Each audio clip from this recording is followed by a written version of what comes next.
No1 podcast. I am your host, Coach Jake. Happy to see you guys. What's up, Kendall Jordan? Happy to see you, bro. Just waiting for everybody to roll in on the chat. Today, I wanted to talk about it's not what you know, but it's who you know. So I want you to start thinking about who do you know, right? What's up, MTMG? L Perfect Perkins. So we are on two different Facebooks. Both Facebooks have 40,000 people. YouTube, I think, has 10. I better check that number.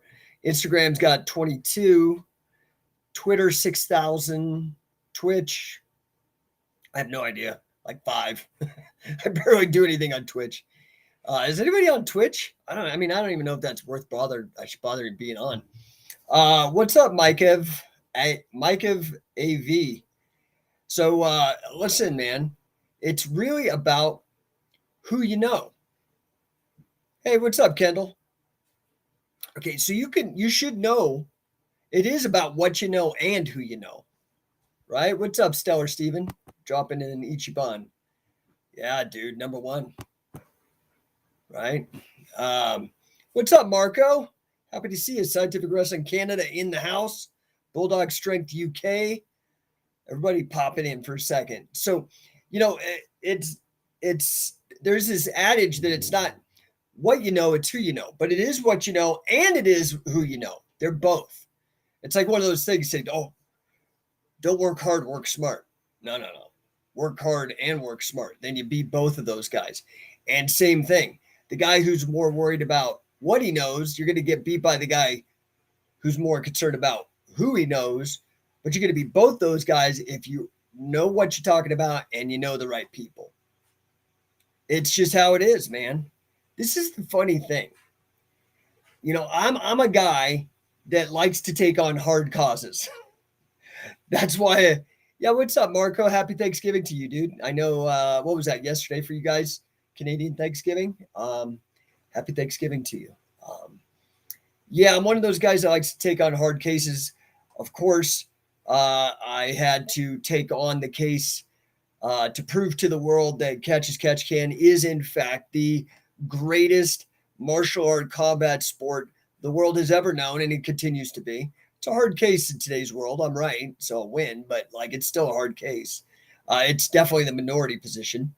I got involved in politics as a libertarian, third party, no chance of winning. So I like to take on these difficult cases, right? And one of the things that I wish I would have learned earlier, but I did learn it in time. When it does come down to what you know and who you know, I do think that maybe you should prioritize who you know above. And I'm going to explain why. I can use Scientific Wrestling as an example. I can use No1 coaching as an example. Now, before we get into that, of course, you guys hit me up in the chat. You got questions, you got comments, whatever, man. Just say something, man. That's the way that I communicate with you people. I do want to do a recap because on Friday, talking about who you know, I was very fortunate. You guys get for you on Instagram, and I think I posted on Facebook, YouTube. Maybe I need to post it up in shorts. I'll post it up on YouTube short. But on Friday, I was able to have lunch with none other than the king of pro wrestling. Do you guys even know who the king of pro wrestling is?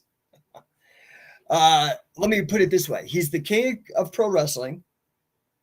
He's a former king of Pancrase, beat Ken Shamrock for it, and a founder of Pancrase.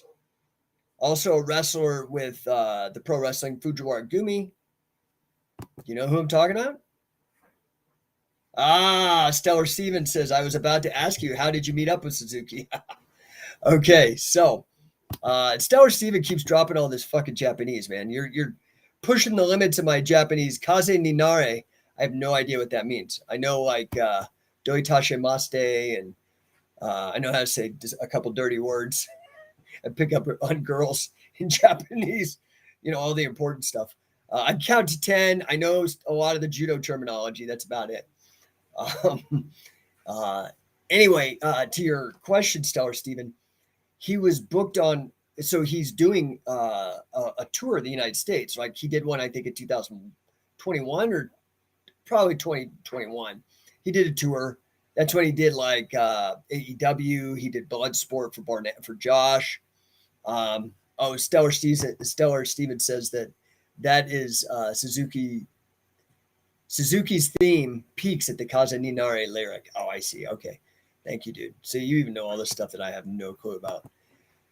Anyway, to your question, Stephen, who is joining us on YouTube. So thank you for joining us on the YouTube channel. It is he's doing another tour. And I think I talked to him. He said he booked 10 different events. And the first one was with my friend Nick. Nick has his own wrestling promotion. It's called Lucha Libre and Laughs. So in between wrestling matches, there are comedians that come on. So it's very much similar, actually, in fact, to a promotion I worked for in the early 2000s called Incredibly Strange Wrestling, which was like a comedy wrestling gimmick. But instead, in between the matches, they had punk rock bands like No Effects and I don't know, some of these bands you probably never heard of. Anyway, so my friend Nick, I think he's a blue belt in jiu-jitsu. I'm probably getting this wrong. He also runs security at the event where it was held, at the venue where it was held. And so he's really into pro wrestling. He runs a great podcast. If you haven't heard it, it's the Pro Wrestling History Nerds podcast. Of course, they've had me on talking about Frank Gotch. And it's a great podcast. He's super knowledgeable. And he actually, you guys might know him, for those of you, especially on YouTube, that have Googled or searched YouTube for Shoot Pro Wrestling 2. He's the commentary, like the guy who's really good on commentary. Both guys were great, but Nick is just outstanding. He's just a wealth of knowledge and great guy. So anyway, he was the one. He was like, dude, I don't know what to do with this guy. You want to take him out the days around? I'm like, of course, dude. Of course. The funny thing is that I had originally, now here's the thing, guys. After I did the Fujiwara seminar in 2006, I wanted to bring Suzuki out, and I had him booked in 2008. I had him booked. I had a gym in San Juan Capistrano. He was going to come and give a seminar, and I did the same hoopla I did for Fujiwara, Billy Robinson, all these guys, and not a single one of you guys booked. And I had to cancel because there was not a single person that signed up. That is the challenge of being that far ahead of the curve. So being 14 years ahead of the curve, yeah, great. It is cool to be number one, but sometimes it's very lonely because nobody else even knows what the fuck you're talking about because you're just so far ahead. And people, they're just clueless. And then by the time they come around to it, the guys have passed on or are dead or retired and not interested. And I try to do the best I can. But anyway, I was very, very excited. So Friday, took him to lunch, hung out with him. We just kind of talked and, shared stories about mutual friends, like Josh Barnett and Fred Shamrock, Carl Gotch, these guys. It was really nice. Very, very cool dude. Very cool dude. And then that night he wrestled. So I, took my wife to the show. We had great seats. I think we were like second row. And it was just, of course it was a chop fest. My buddy booked a guy that you guys probably know from pro wrestling, Royce Isaacs. He's a local Denver guy who's done quite well for himself. So they booked him to get in the ring with Suzuki and just get turned into hamburger meat. It was a great show. They sold out. It was fantastic. It was a fantastic show. So that was my Friday.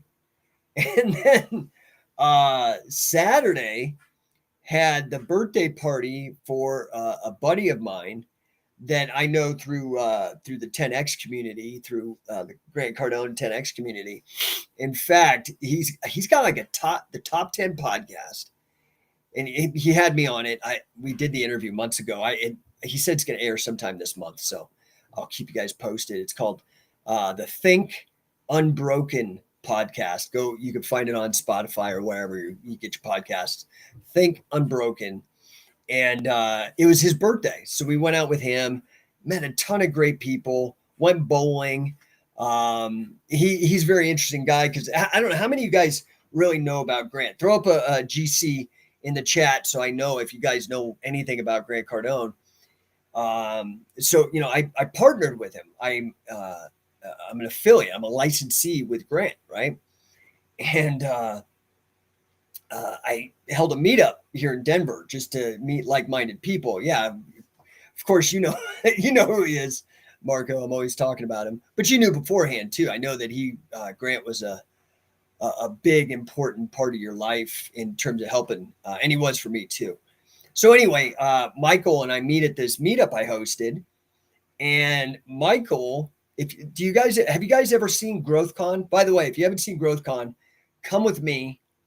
I'm going to make 2 predictions because Grant never tells. Like last year, he didn't say who was coming to GrowthCon. And he had Dave Chappelle and Donald Trump booked. Chappelle couldn't make it. We went to a birthday party with T.I. Like it was like just a couple hundred people. It was amazing, dude. And Flo Rida and anyway, yeah, he's amazing. Marco, Scientific Wrestling Canada says, yes, sir. He changed my life about personal accountability. 100%, dude. Like he's just an amazing dude.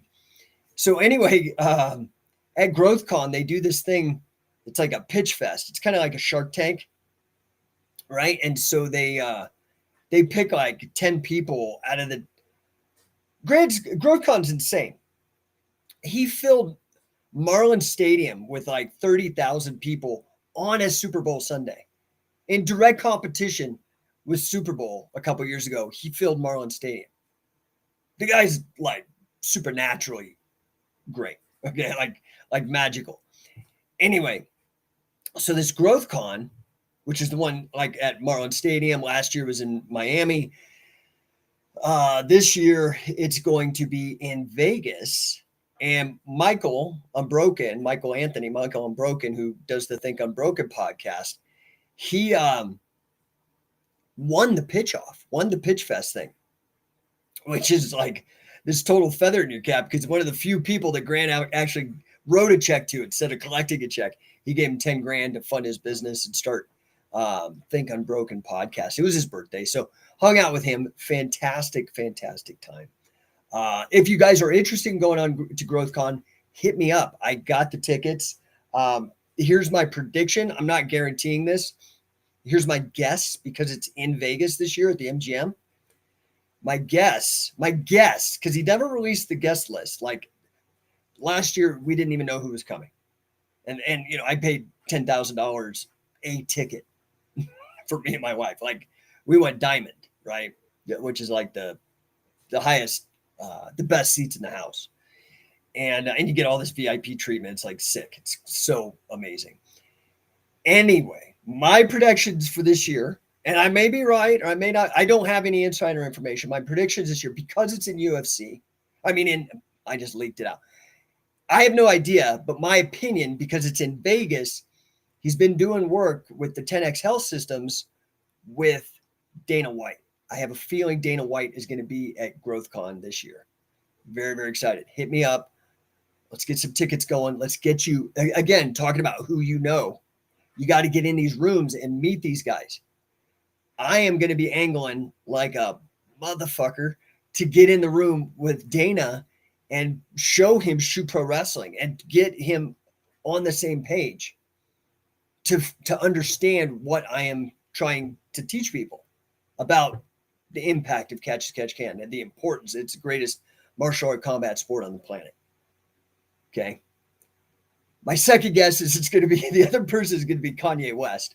I don't know. That's my guess. That's my prediction. We could do a pool to see who's right. What's up, Brent Nags popping in? Barbaro Gear, Sinister Rick, Kalen, what's up? Grappler Nick, Adams, Kendo Jedi. Oh, you guys piping in here, man. That's cool. That's cool. So Stellar Steven has a question here. He says, does Grant invest in real estate mostly? I've listened to him a little bit. Yeah. That's where he's made his $5 billion and growing. Next, I mean, I'm saying that now. By the time I'm done saying it, could be $6 billion. Who knows with this guy? He's wildly aggressive and successful. But yeah, he has an insane real estate portfolio made of multi-unit family investments, renting to people all over. I think he's got a ton in Florida, a bunch in Houston. I'm not sure where his entire portfolio is.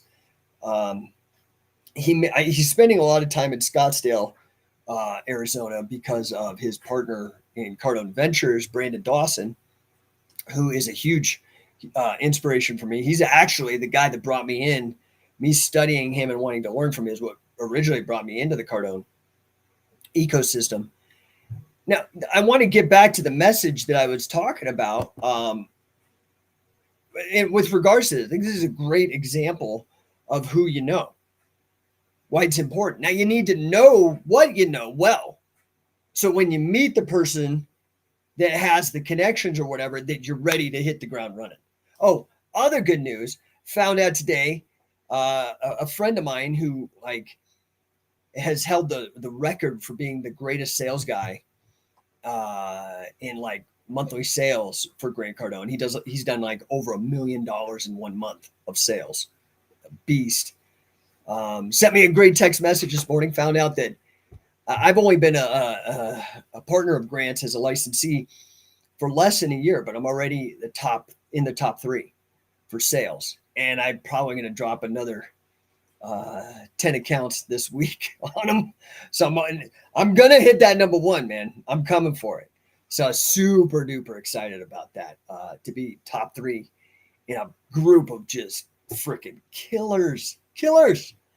So, yeah, if you want to get involved, man, anybody who becomes an affiliate at scientificwrestler.com, you get 6 months of 10X certified coaching from me. There's not very many people on the planet certified, and I'm one of the top 3 coaches. So let's go. Let's make this happen. But let's get back to who you know and why it's important. So, again, I don't know how much you guys know about Grant. I always talk about Catch Wrestling and Carl Gotch, Billy Robinson, Josh Barnett, Fred Shamrock, Sakuraba, Gene LaBelle, these big names in catch, right? And they're super important to me personally. But equally important as catch wrestling is to me is small business. Both of these projects have been the main focus of my entire adult life and a good portion of my childhood too, in particular with the martial arts and wrestling. Now, Grant, he really got on my radar. He's hard to miss because he's kind of everywhere, right? He promotes this idea of omnipresence, which is basically the idea of ubiquity, ubiquitousness, being everywhere in terms of marketing, which is very smart. And so I had seen him, I'm like, who's this crazy dude? This old white dude acting like a rapper with these bling and the helicopters and the jets and the rolls and all that. And it was cool. It was just kind of in the periphery. It was not important to me. And then during lockdown, I got hammered, dude. My businesses all got hammered, which is sadly not an uncommon occurrence. I was going over some statistics this weekend. I'll tell them to you. According to the economic tracker at Harvard University, there were 37.5% fewer small businesses after lockdown. When you compare 2 months prior to lockdown to today, there are 37.5% fewer small businesses. That's very close to half of the number. That's insane. It's more than a third. More than a third of small businesses got annihilated, closed, because of the dumb bureaucrats in fucking DC and their lockdowns. Okay. It hammered me. I didn't die. This would be now my 3rd global financial crisis that I've weathered as an entrepreneur. But it was definitely batting down the hatches. And so, I'm really trying to hustle up. I lean into that, when the real hard times come is when you got to double down and even work harder. And I watched this thing called, it's a TV show, and you can get it now on the Discovery Plus app, like on Roku. I think if you search for it on Xfinity, I don't know. But the show is called Undercover Billionaire. Did anybody see that? Undercover Billionaire? Give me a hands up or a yes or whatever, or a UB in the chat if you saw Undercover Billionaire. Now, I was a fan of the show. I watched season 1 with Glenn Stearns. Great guy, really fascinating show. And the premise of the show that Glenn wanted to prove was that the American dream is not dead. That you could still go from, no one to number one, right? That's the whole premise of what I'm doing as well. Very kindred in our missions. And so I really loved this show. And you could see, did anybody see this show? Undercover Billionaire is fantastic. It's fantastic. Discovery is like one of the biggest entertainment companies out there. I don't know if you realize that. They're freaking huge. They just bought all of DC, the DC universe and stuff, like Superman, Batman, all that. Anyway, Undercover Billionaire comes out, and it's basically Glenn Stearns, who has made all this money basically in banking through lending and stuff. Now, he was an entrepreneur. He started out poor, got some girl knocked up when he was 14, was poor, okay, came up blue collar, had no support from the parents, no silver spoon in the mouth, and is like a billionaire, okay? And the premise of the show is, can they strip this guy of his identity, of his contacts, and all his money, set him somewhere where he doesn't even know where it is. They're going to set him somewhere blind, follow him with cameras, and all he has is a truck, $100, and a cell phone. And for 3 months, 90 days, he has 90 days starting with nothing and an assumed identity. He can't say, I'm Glenn Stearns and I'm good for it, I'll pay in 91 days. None of that. You can watch this whole thing. They follow him. And the premise is he's got 90 days to build $1 million company, meaning it's valued by an independent auditor at $1 million. It's a very challenging, cool concept. And season 1, he applies himself. You see him struggle, and he ends up getting to like a valuation of $750,000, which is still insane in 3 months. And he does it by starting it's like a brew pub type of barbecue, booze, that kind of thing. Fantastic story. I'm like, I love this show. Season 2 comes out and they change it a little bit. Same premise, wealthy person, 90 days, got to build $1 million company, prove the American dream is not dead. But this season, they add 3 people, right? And I cannot remember the names of the other 2. They were women. Monique, and she is the ex-wife of Timbaland, the music producer, and like a good businesswoman on her own. She gets sent to like Seattle or something like that, up in the Pacific Northwest. And then this other woman, this blonde woman who's a real estate developer, she gets sent to Fresno. And then the third one is Grant Cardone. And he actually gets sent here to Colorado, where I'm at. But in Pueblo is really like, I don't mean to diss Pueblo because it's cool, but it's definitely not where people want to be in Colorado. When you come to Colorado, you're not going to Pueblo. That's like probably the last on the list. It tends to be kind of decimated.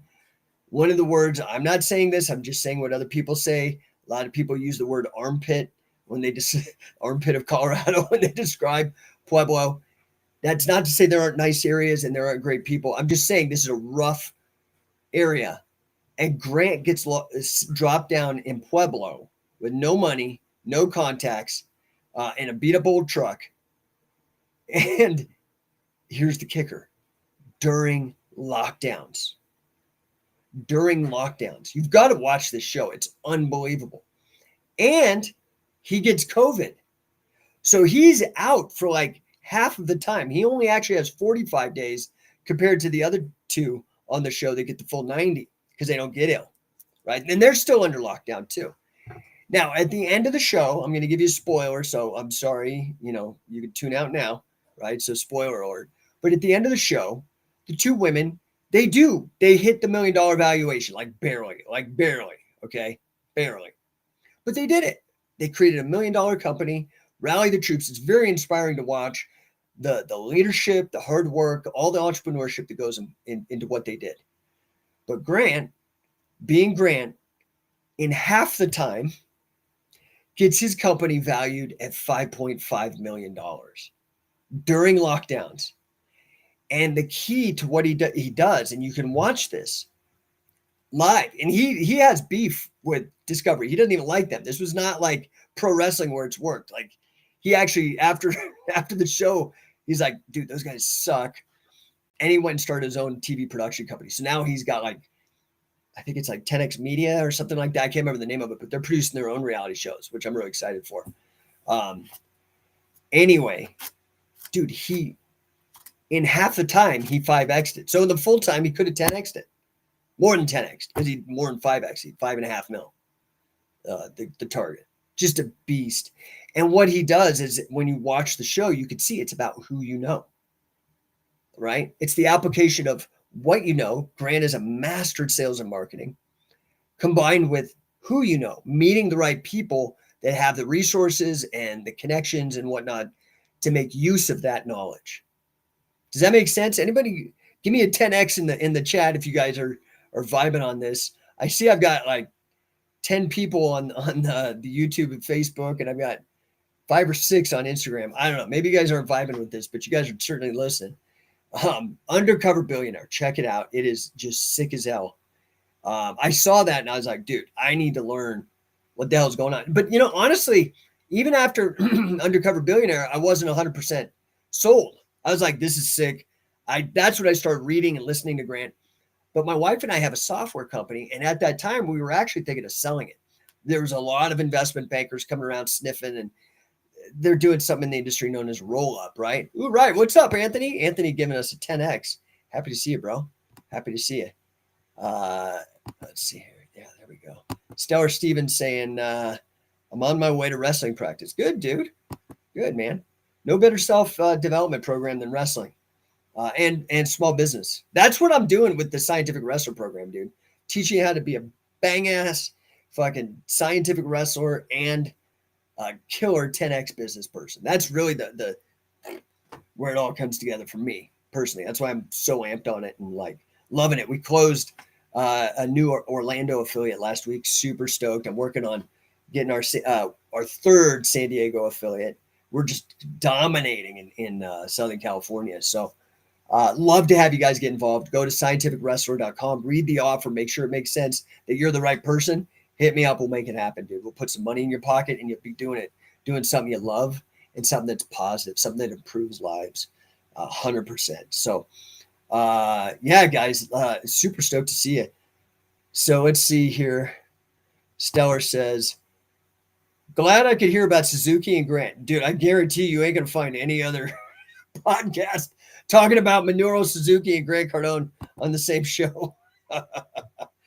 But let's look at the combination of what you know and who you know. Okay, with regards to scientific wrestling. Okay, dude, I started wrestling in 1978, dude, or 77. I have to ask. I can't remember, and I'm not sure my mom will remember because she's like 80. My dad's 81. I think it was 78. It could be 77. I was born in 73, dude. That means I've been involved with wrestling and martial arts for 45 fucking years. I don't care who you are. You've been involved with something for 45 years. You're going to know something, even if you're not paying attention. And then on top of that, like my mutant power is learning. Like I took the Clifton Billy, the only compliment that he's ever given me was that I am a great learner. And because of me, without a doubt, there's actually a lot of pressure, but it's a great compliment. Catch wrestling is going to come back. Billy fucking Robinson, dude. He said that about no one else. He said that about yours truly. Okay. But that's because I'm a learner. That is my superpower. I have a master's degree in finance. I've been a professional comedy hypnotist. I've been a professional wrestler.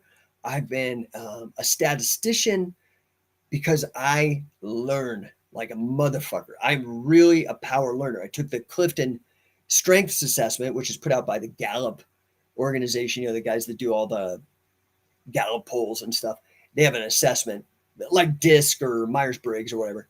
And that you have all these things. My number one strength, like above everything, is being a learner. Number two is being an achiever. I have the assessment here somewhere. Someday I'll share it with you guys. But anyway, to the point that I'm making about what you know and who you know, I could know all this shit. And I guarantee you, a lot of you guys know a lot of stuff. Because a lot of you guys are learners. A lot of you guys are obsessed with certain subjects and you know a lot. But if you aren't with the right people, the right who to match your what, you know, nobody's ever going to know that you know these things. You're not going to help people. So you take all this time I've spent trying to learn and be the best I can. One of the things I did because I wanted to learn and I wanted to be the best I could, I went to the number one guys. The number one guys. I went straight to the top. So I wanted to learn about money. I went and I worked at a bookstore that sold economic textbooks, and I sat in the stacks as a shipping manager for a bookstore right before Amazon came out and destroyed direct mail books. This bookstore specialized in libertarian and economic textbooks. So I'm reading Milton Friedman, Gary Becker, James Buchanan, Robert Nozick, like heady academic level philosophy and economics. That I meet, again, who you know, a guy comes in for a book signing at this place. He ends up being the dean of Golden Gate University's economics department. And he and I hit it off, and he's like, oh, where did you go to grad school? Because I'm rattling all this facts off. And he's like, and I'm like, I didn't. I actually have an English degree. And he's like, what, dude? Holy shit. You need to enroll in grad school for this. And I was like, all right, sounds good. And because he was the dean, boom, was easy for me. So it was the marriage of me knowing what I was talking about very well, so much so that the dean of an economics department was impressed, right? And when I met that guy, boom, I get right in. Now I'm in the econ department, and I'm going to be real with you, it wasn't challenging enough. The economics, it was applied economics is what I was getting my master's science in, but it wasn't challenging enough. And so I actually went to him. I said, dude, this is great. Okay. But I need to grow. I don't just need a signature or a certificate saying I know something, because I already know it. And if I can convince you and you're a fucking dean of a economics department, I don't actually need the certificate to prove this to anybody. I need to grow. And I was like, what's the hardest thing you got? I said, financial engineering. You guys YouTube or Google financial engineering. It's very, very, very difficult. I would argue to say it's the most analytical and difficult subject in finance. Okay. It's financial mathematics, obscure financial instruments, synthetic securities like derivatives, and risk management and statistics. Like, it's very heavy, and a lot of computer programming. Way outside of my comfort zone. Graduated 2002 with my master's. Okay. I went all the way to the top. When I wanted to learn how to wrestle, I did the best I could. So when I was a kid, I didn't do this. I just went to like the strip mall McDojo for karate, got my black belt at 15. When I was in Pee Wee wrestling, just small town, Aurora, Colorado, little Pee Wee wrestling squad. It's cool, but I'm pretty sure none of those guys were like legends. But when I got older and I got serious about it, I was like, okay, how can I do this? I shot my mouth off to one of my roommates who was a green belt in judo. Thought I was a tough guy because I was a good puncher, but I never really fought under grappling rules. Like, we had a boxing contest. We had a half pipe in the backyard in college. We had a boxing contest. it was actually my birthday party, and they threw this boxing thing because they knew that I was good at boxing. And dude, I killed everybody. I killed everybody. Like just knocked him out, right? Or knocked him down hard. And so, but one of my roommates was like afterwards, he's like, yeah, well, let's just go like actually fight in the backyard. And I was like, oh, dude, I'm gonna kill this guy. And it didn't go down that way. He was a green belt in judo, and the second he put his hands on me, I was all over the fucking place, being thrown. The next day, I was down at the Boulder Y, learning from a USA senior national champ named Bern Bush at the Boulder YMCA judo. Okay, that was the best guy I could find at that time. Then that same roommate and I saw the UFC was coming to town. It was 1994, UFC 2, at the very beginning of things. And he and I went to that. I was like, oh, fuck. At that point, I still didn't know. I had never seen Pancras. I had never seen, because there was no internet back then. I had only seen this, and it was mind-blowing. So I went and I studied jiu-jitsu. I picked up and left college. This is before I was, dude, I had a bachelor's in 95. I graduated University of Colorado with an English degree. Totally useless in terms of making money, but I didn't care.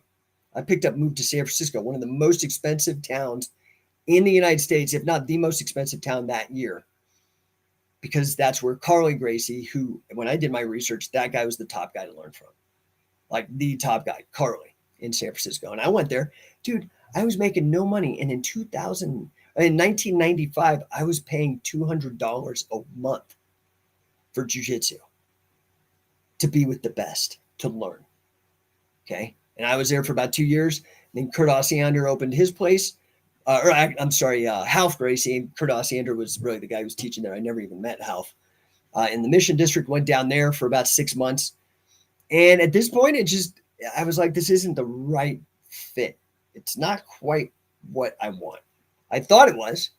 And I went to the best, and I was like, not quite. At that time, so I'm now a Ronin, going just training wherever I could train. And I'm dating this girl who is a stripper, never getting a serious relationship with a woman doing that job. They're too distracted. That's my experience. Anyway, she was very, like, this is when the Attitude Era had just started. We're talking 90, this has to be 98 or 99. And I'm still grappling. I'm still digging it. It's fun, but I'm looking for something else because I want to be a big name. I want to be number one, right? And I'm getting older, right? So Anthony, not the stripper, dude. I was engaged to two of them, dude. I can tell you what not to do with that, dude. I'm a guy that touches that hot stove. So just so you guys don't have to. That was rough, dude. Dumb. But I'm in my late 20s, making mistakes. That's how you learn. And there's this one that I'm seeing is just totally obsessed with SmackDown. And I didn't even know what the fuck it was. I never liked pro wrestling except because I'm a comedy nerd. I loved Andy Kaufman. I was originally a film major when I went to CU and then switched to English. My Breakfast with Blassie, I'm From Hollywood. These were films that were, at the time, nobody watched. I was like the only guys way before Jim Carrey got into the movie with him and doing it. I just loved it. It was my only thing I liked about pro wrestling. The rest of it, I just like, Hulk Hogan, that shit's fake. It's stupid. I'd never really been turned on to the Japanese style. Well, so anyway, this girl, I'm like trying to impress her. So I'm like, all right, cool. So I go sign up with an indie pro wrestling crew. And dude, my shit blew up. I'm gonna be real. Like it blew up. All of a sudden now I'm getting in rooms with like Ultimo Dragon, training with him for like 10 days. I get invited to go wrestle on the Warped Tour and get paid and tour the United States $150 a day to tour. And I'm wrestling Vampiro. Now I'm meeting guys like Gene LaBelle because of the Cauliflower Alley Club, which is a pro wrestling fraternity. And they're introducing me because they know now that like I'm really into the shooting stuff and I'm not into the work stuff, but I'm not into jiu-jitsu. So they're introducing me around. I mean, Red Bastien, Billy Wicks, like Dick Cardinal, all these guys, Kurt Lauer, is that his first name? Kurt Lauer. I want to say it's Kurt. Maybe it's Kevin. But anyway, introduced me all around. And man, it was Dean Silverstone, like these guys who knew all these old shooters started hooking me up. I start rubbing shoulders with like, I got to meet, and I know he's taboo and he's probably a psychopath and a loser, but he was a great wrestler, Chris Benoit. And dude, just all these old timers, right? That just really know, like Nick Bockwinkel, like it's just amazing time. And this is because of what I knew, all my years with martial arts, grappling and all this, combined with now meeting with who I knew, shit started taking off. This is when I start connecting. Now, again, nobody connected to me, Carl. That was me. I reached out, wrote him a letter because I knew it was important but these guys, so when you try to talk to these people and start focusing on who do I know, when I start focusing on these high level guys, they know high level shit. I leapfrog again to the front of the line. I don't even know if any of this is resonating with you guys. You guys are like, I've got more people on this chat than I normally do, but it's also as quiet. Like there's like fucking crickets here too. So hit me up in the chat, man. Give me a 10X or give me a number one or give me a scientific wrestling or something in the chat. Let me know if you're paying attention, or if this is of value. If you guys want to talk about something else, I'm happy to. But I'm just trying to impart to you how important it is, the combination, both. Again, like I said at the beginning, somebody says, work hard, don't work hard, work smart. I'm going to come at you and be like, no, work hard and work smart. Then you beat both those motherfuckers. Somebody's going to come at you and say, and it's not what you know, it's who you know. And I'm going to say, no. I'm going to beat both of those guys, the guy who's only what you know and the guy who's only who you know, because I'm going to do both. Does that make sense? I don't even know if I could be just talking to the wind. I've got like 25 people on one platform and 10 on another. I don't know what's up, but anyway, guys, hit me up in the chat. I don't even know if this is connecting with you guys. Oh, wait a minute. We do have some comments here. Oh, yeah, Marty Jones. Dude, Marty Jones. Do you guys even know who Marty Jones is? If you don't know about Marty Jones, man, like I don't even know what to do with you. Marty Jones was in Billy Robinson's first class of wrestlers. Marty went on to win several amateur wrestling awards, and then later became he was known as number one. Was his gimmick in wrestling. It became like World of Sport, British wrestling, the top guy for like dominant, right?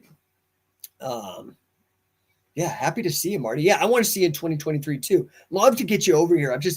I got to figure it out, man. I got to figure it out because again, I'm so far ahead of the curve. Half these people don't even know when like 14 years ago, I'm trying to bring over Minoru Suzuki and it was crickets, right? Anthony Guevara, Kurt Lauer. Yeah. I found the same issues with normal BJ. Oh, here, let me show this, what Anthony says. Normal BJJ classes schools, you only get a standard curriculum for a high monthly. Yeah, dude, like that's what I'm trying to change. I'm really trying to change it by setting a really high bar. You've been to my classes. You know what I teach and how quickly I get guys up to speed. There's no need, but I have a different business model, right? Their business model is kind of like the pharmaceutical industry. Like they want to turn you into a monthly revenue stream and just drag this shit out. That's cool. Okay, I'm not dogging it. It can work. I would rather give you all my knowledge as soon as possible and as fast as I can so you have the most retention and you're really using it to win. I'd like you to get making some real impact fast and not just parcel you out information over 10 years to give you a black belt or whatever. Rob McClenny, I hear that. I can't stay in politics. Yes, Marty Jones, no pain, no gain. Thanks, dude. Kendall Jordan, great show. Yeah, sorry, it was like frozen. I didn't see all these comments. Cia Marco, he says he's got to run. And let's see what else. AIP, tips for beginning wrestlers. Get in shape, bro. Get in shape. And when you think you're in shape, do 10x. Like, do 10 times more work than you think. Go start hanging out with some wrestlers and try to hang with them. That would be my advice first. You need to see if you actually got it in you. A lot of people want to be a wrestler, but then when they actually get into wrestling, it's like, fuck, that is hard. And you get hurt, and it just takes a certain breed. I'm not saying this to discourage you. I'm saying you definitely should challenge yourself to do it. You should. Everybody does all this fucking hard 75 and shit. I'm like, I don't know. I guess it's good for them. It's good for them, right? Like when everybody started doing CrossFit, I'm like, you guys are just catching up to like this level of intensity. and dude, that's a half-hour class. Wrestling is like 90 minutes, 2 hours. Like, I don't know what to tell you guys. 356 DLM says tips for a 34-year-old that never wrestled, learning for jiu-jitsu. Okay, dude, it's not selling if you believe in what you're doing. I would go get my instructionals at BJJ Fanatics and read it. Everybody's like, man, this is the craziest shit, and you don't have to be super athletic. Okay, so I'm not saying you're not athletic. I'm just saying like you're 34 and you're late to the party, but you're still hungry. That would be my best advice. And go start with the takedowns, get good at the takedowns instructional, and then start on the submissions, and then move into the Nelsons, right? Kaylin says, actually, I was always told, unlike the American wrestler, the British ones can really fight. Yeah, for pro wrestling. Yeah, pro wrestling, I'd say the opposite's true for amateur wrestling. Not to knock, but honestly, the only guy I've ever heard that I know of that had a chance with getting a big medal for Olympics was Billy. That was Tommy Hayes put him over for that. Kaylin, I grew up watching Marty Jones and then Finley. Finley's a badass motherfucker, dude. But, you know, he's working with Marty and these other guys that are just legit tough as hell. Anthony's on, where are you? Oh, Facebook. Fantastic education from standing to close, submission and pin. Yeah, thanks, dude. Yeah, I mean, it's taken me a long time to put this together. And a lot, you know, I've paid a lot of prices, dude, from monetary to injury to time away and travel and blood, sweat, and tears, man. I'll tell you, a lot of people talking shit, dude. It's just, but whatever, man. I don't give a fuck. I'm on a mission. 356 DLM. I've got lots of them doing okay in jiu-jitsu in general, but can't shoot. Okay, so let me just tell you something, dude. In amateur wrestling, dude, you're probably too old to be any good at shooting. I don't want to discourage you, and you can learn, but it's going to take you a lot of practice. And a lot of the practice is beyond the muscle memory is the timing. And this is honestly why I don't even teach shooting, because I was taught not to level change when there's submission or punches and kicks involved. You want to approach it more like Greco-Roman. I think this is why we saw the first wrestlers to really come in and dominate came from a Greco-Roman perspective. Guys like Linlin, Couture, those guys came in because they had great upper body wrestling. So they didn't change levels and end up like a goat. Ben Askren ends up on the bad side of highlight reel. Meanwhile, this guy's like one of the greatest to ever walk the planet, right? It's sad because he changed levels. So you got to start thinking, you just got to be strategic about some of this. And again, this is why you go to guys, and what I've spent most of my adult life doing is going to these guys like Wade Chalice. Again, #1 Guinness record, verified, most pins wins in all of wrestling. I mean, insane, right? Most wins over international champions, most over national champions, that kind of stuff. All trades. Join, what's up, Nicholas? What's up, Club Omelette? Chronicles of the A-Genes. Oh, Wesley Curry II. Oh, yes. Don Nosferatu. Yes, thank you, dude. Thank you. Bring the hate, you fucking moron. Bring the hate. That makes me more money, dude, you fucking idiot. Wesley Curry. What kind of fucking name is that anyway? Oh, my God. Blocked. Biatch. Let's see. Yeah, that guy's blocked. Okay. So anyway, dude, listen, you're going to get haters, dude. And you've got to not give a fuck. You've got to not give a fuck. In fact, you see, like, they tickle me. It's like fodder for me. I love a fucking hater, dude. Like, all you fucking young dudes, y'all play video games. total waste of time. That and porn, dude, you're just wasting your fucking time. You got to get your shit together, dude. You got to get a little bit of fucking discipline here. Get off that stuff, okay? Because it's a waste of your time. I'm not saying don't every once in a while, but dude, like, you guys are wasting a lot of time. But because you're playing video games, I'm going to make a metaphor here. The closer you get to the final boss, to winning the game, the more enemies come at you. That is a great metaphor for life. If you don't have any fucking haters, you are not being effective on your mission. That is one of the biggest lessons I've ever learned. You have to have the guts to go your own way, do your own thing, let go of this fucking ad hominem bullshit. That guy who just came on fucking trying to ridicule me and stuff, I guarantee you he's a fucking neckbeard living in his mom's basement, probably a fucking loser alcoholic. I guarantee you, dude. Guaranteed every fucking time. All the guys that do work with me, Wade Chalice, Carl Gotch, Billy Robinson, Frank Shamrock, Harry Smith, Josh Barnett, like, dude, Grant Cardone, like all of these guys, the guys that are crushing it, they don't pull that dumb stuff. That's how you know somebody's a fucking loser. And those haters will bring you more money. I promise you. I promise you this. Just don't get sucked into it, man. Don't be bothered by it. It's a sign that you're going in the right direction. 356 DLM says, Roger that.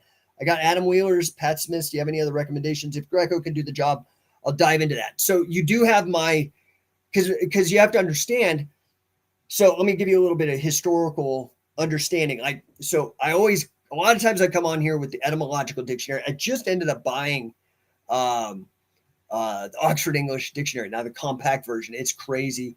Has the history, the meaning of every word ever made. That's probably my biggest lesson I learned in getting my undergraduate degree as an English major. I do think that it also helped me become prolific in writing my books, okay?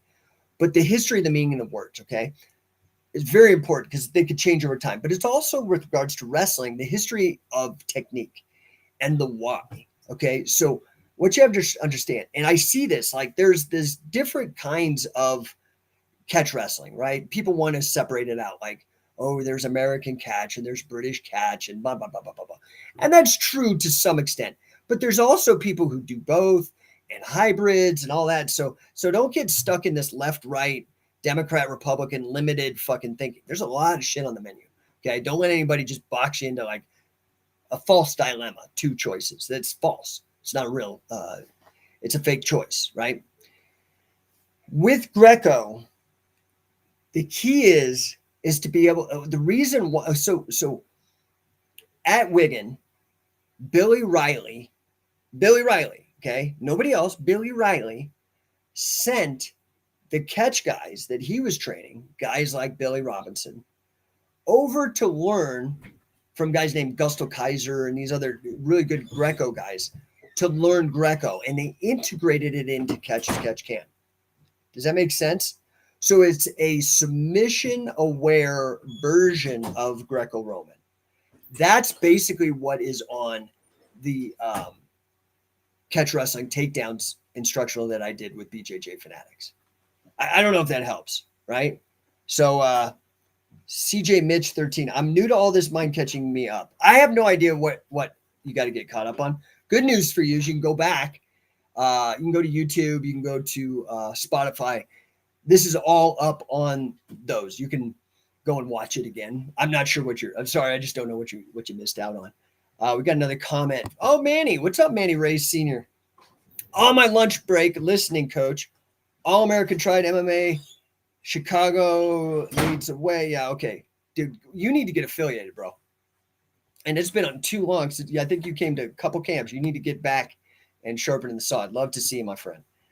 Thank you for piping in. It's very good to see you. I'm glad you're still at it.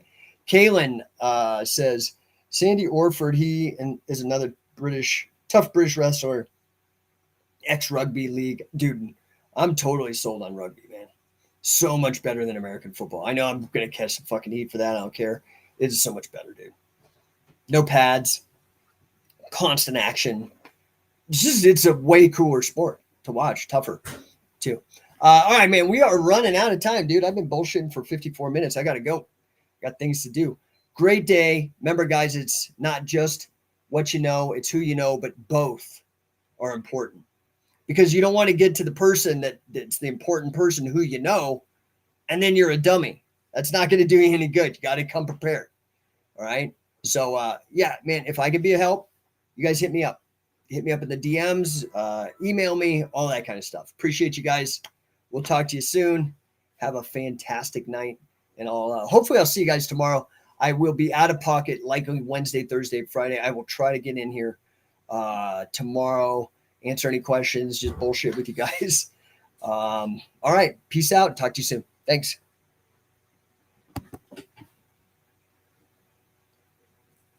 So we have to have a conversation With Dan?